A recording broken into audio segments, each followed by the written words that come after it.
Alors, moi, j'ai interagi avec des communautés, j'en ai créé, co-construit depuis à peu près une grosse quinzaine d'années maintenant. En ligne principalement au début, parce que j'étais un gamer, et puis depuis maintenant 5, 6 ans, surtout concentré sur le coworking et les nouvelles façons de travailler. Et puis, donc en février 2014, j'ai rencontré Luc Henry, avec qui on a cofondé Aquarium, qui a trouvé un endroit définitif au mois de mai 2014, et puis qui est une association depuis août 2014. Et le lieu en lui-même, c'est grand comment? Alors le lieu en lui-même s'appelle Université avec un C, et donc intègre les activités d'aquarium avec le labo de biologie et puis d'autres activités. Depuis juin 2014, le lieu complet fait à peu près 1000 mètres carrés. On a à peu près 250 mètres carrés pour le labo, 300 mètres carrés pour le coworking, 300 mètres carrés pour un makerspace, et puis le reste c'est les zones communes pour les events et autres. OK, et la communauté, Aquarium, ça représente, combien de personnes? Alors aujourd'hui, Aquarium, les membres de l'association, c'est entre 50 et 60 membres à peu près. On a actifs donc, hein, j'entends. On a à peu près une quinzaine de personnes qui passent nous voir, entre 15 et 30 personnes qui passent nous voir toutes les semaines, tous les mercredis soirs pour nos soirées Open Aquarium, où n'importe qui peut venir et utiliser le laboratoire, interagir avec la communauté, présenter un nouveau projet. Donc, on va dire que la communauté étendue du lieu, en tout, avec les coworkers et les makers, c'est à peu près 200 personnes qui passent chaque semaine. Et vous êtes, alors on en parlait hier, vous êtes dans une ville, mais pas à Lausanne, vous êtes à Renan, hein, c'est ça? Voilà. Alors, toute proportion gardée, parce que Lausanne, c'est 120 000, 150 000 habitants, mais Renan, c'est un petit peu le Montreuil de Lausanne, mais à l'ouest, si Lausanne était Paris, ce qui est déjà audacieux. C'est la toute petite ville juste à côté, vraiment qui colle Lausanne, une des villes de ce qu'on appelle l'ouest lausannois. Le Grand Lausanne, c'est 19 communes, donc voilà, ça fait partie de ça. Et puis, bah, c'est un petit peu la petite sœur dynamique où il y a des friches industrielles et où des choses commencent à se passer parce que les loyers sont moins chers, parce qu'il y a une volonté politique, notamment. Alors, est-ce que vous pourriez nous parler de ce qui fonde l'activité de l'Aquarium, c'est-à-dire l'idée d'une science ouverte, ou le DIY de la science, en quoi ça consiste?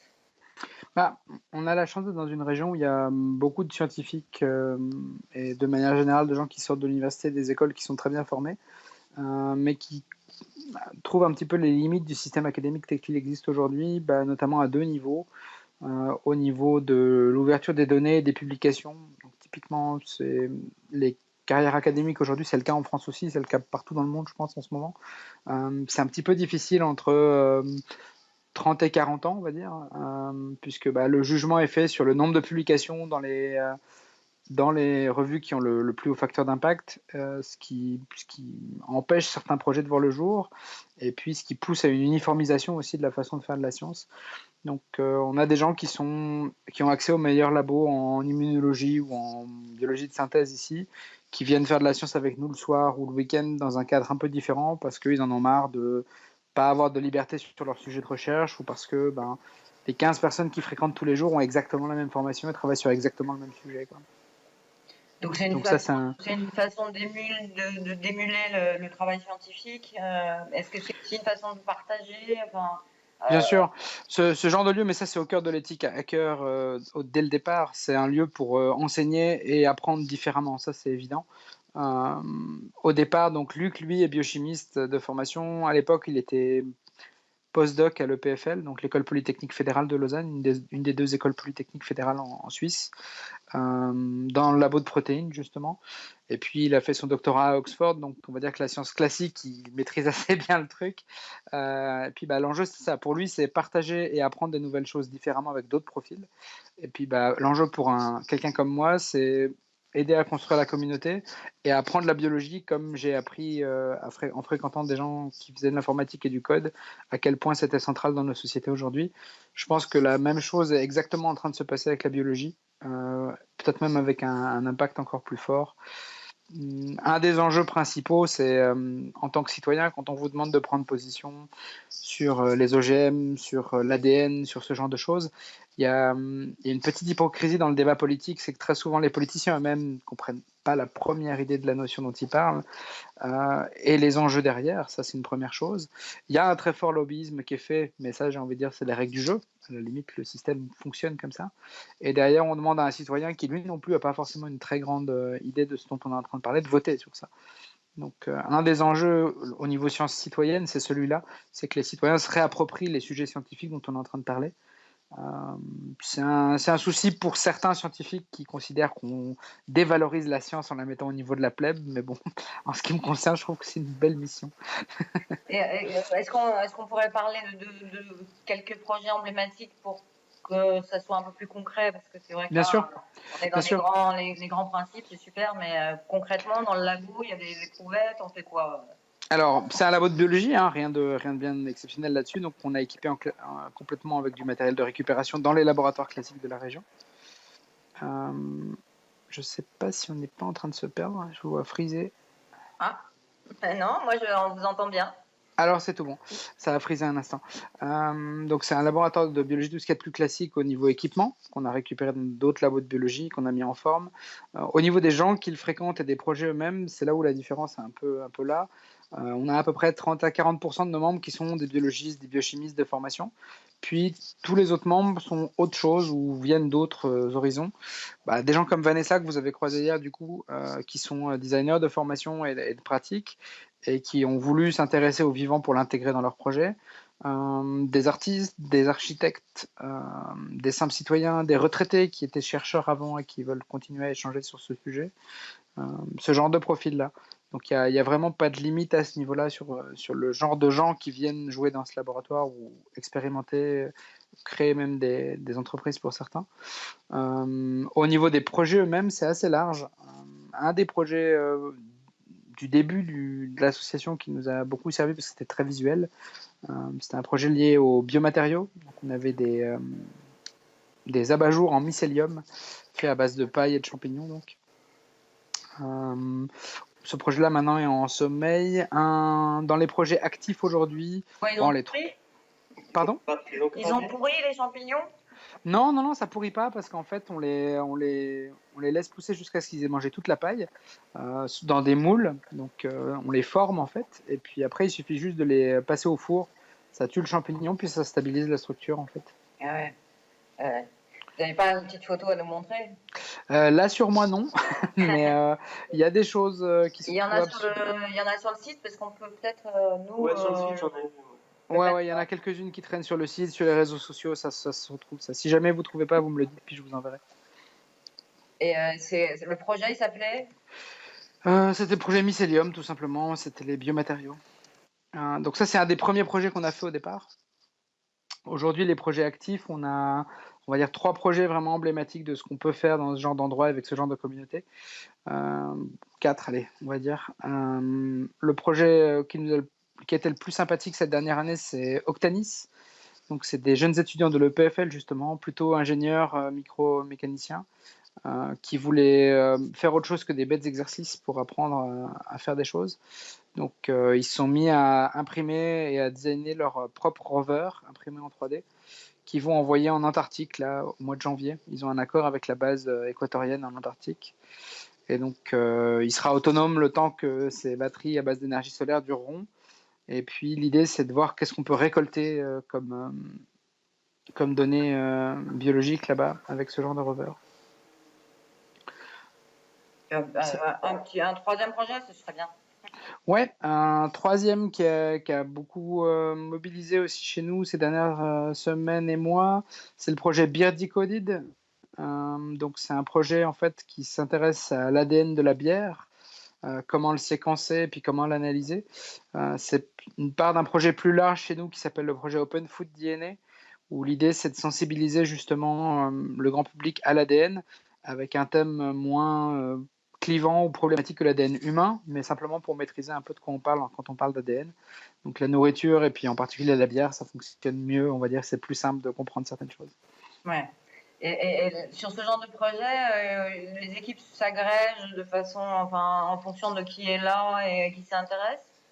Alors, comme dans tous les projets de type communautaire, il y a toujours des gens qui sont plus impliqués que la moyenne, qui deviennent assez naturellement les leaders du projet en question. Et puis, après, c'est une interaction en ligne très souvent pour avancer le projet de manière asynchrone et des temps de travail en laboratoire. Donc les gens prennent rendez-vous plus ou moins pour travailler ensemble, les mercredis soirs évidemment et puis le week-end bien sûr. On Et, commence même aussi à avoir pas mal de gens qui arrivent à se dégager du temps en semaine pour travailler sur leur projet, donc ça avance petit à petit. et tous les projets sont, j'imagine, documentés, open source et donc Exactement. transformables, modifiables et faisables ailleurs que à l'aquarium, quoi. Exactement, on essaie d'être le plus rigoureux possible sur la documentation sur notre wiki. Donc wiki.aquarium.ch où on essaie d'avoir tous les détails le plus rapidement possible. Puis ça, c'est une bonne question. C'est que on se demandait si on était limité aux projets de type associatif avec ce genre de modèle. Dans la région, il n'y a pas une grande culture de l'open source, hein. On est dans une région où c'est plutôt les brevets et la pharma qui dominent au niveau biologie. Donc, il y a une grosse éducation à faire. Et on a commencé une collaboration avec les microbrasseurs qui ont leur brasserie juste en dessous de nous. Et donc, justement, eux, c'est leur business, hein, pur et dur. Et ils veulent commencer à développer leur propre levure plutôt que d'acheter des levures industrielles lyophilisées. Donc, en fait, ils ont embauché quelqu'un qui démarre leur département de recherche et développement, si on veut bien. Et ils font ça dans notre laboratoire à nous, avec nous.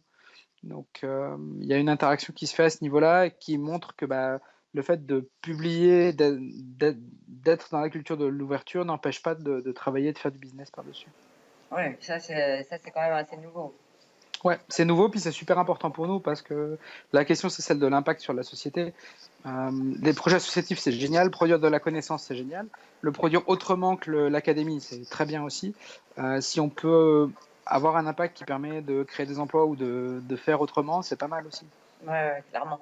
Et comment est-ce que vous vous insérez dans le mouvement global des bio-hackerspace? Est-ce que vous avez des relations, des coopérations, collaborations plutôt avec les bio-hackerspace qu'avec les Fab Labs, j'imagine, mais Les deux, en fait. Au niveau local, on a un Fab Lab à 10 minutes de chez nous, où certains sont régulièrement chez nous. Il y a eu un projet autour de l'impression 3D de bactériophages qui a été mené pendant plusieurs mois.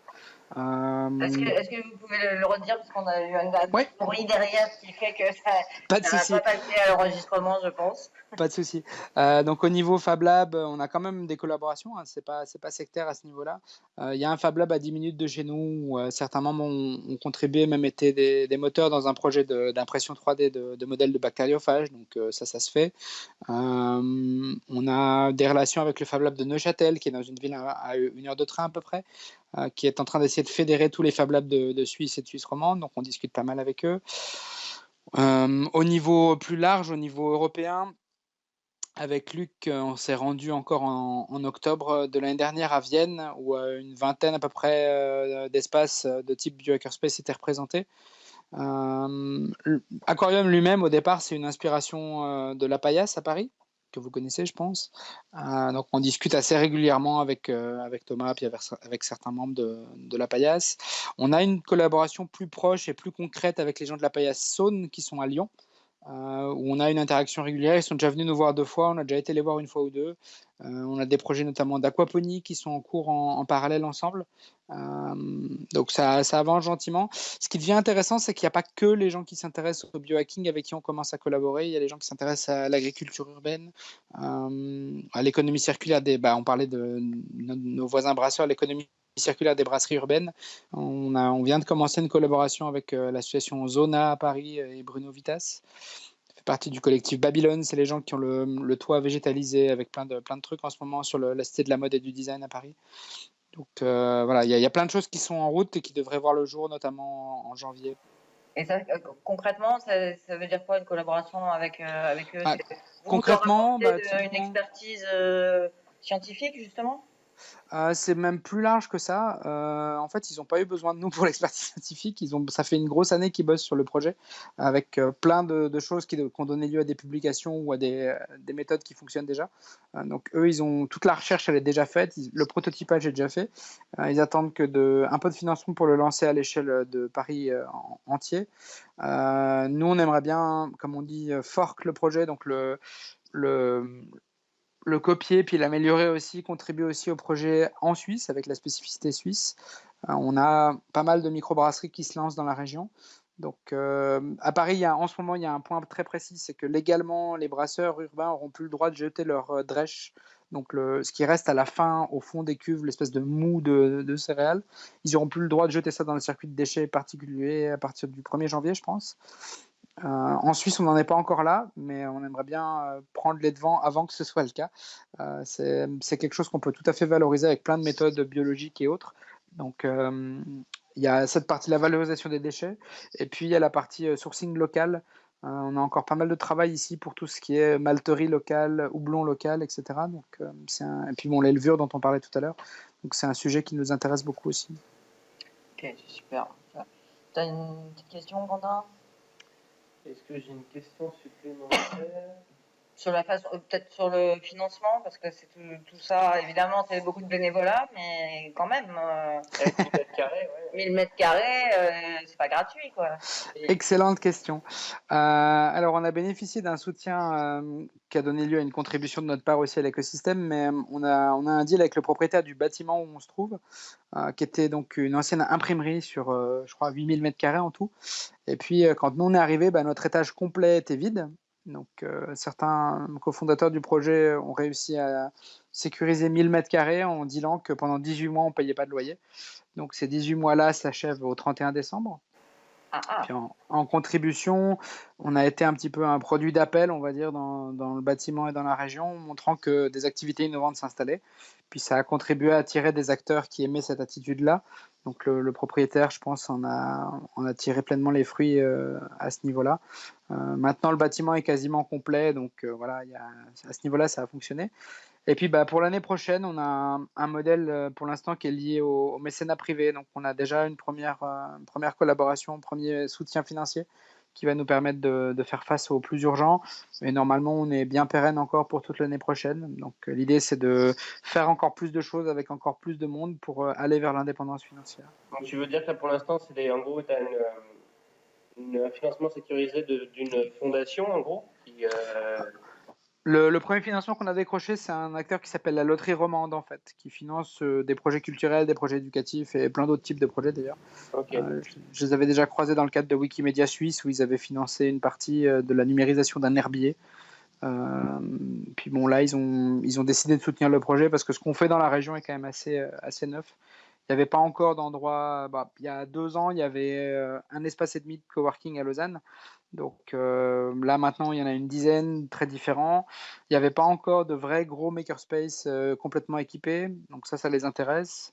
Puis l'interaction qu'on a développée avec la commune, avec les autres acteurs économiques, les intéresse beaucoup. Donc on est en train de devenir un peu la proof of concept de la direction dans laquelle il faut aller à ce niveau-là dans la région.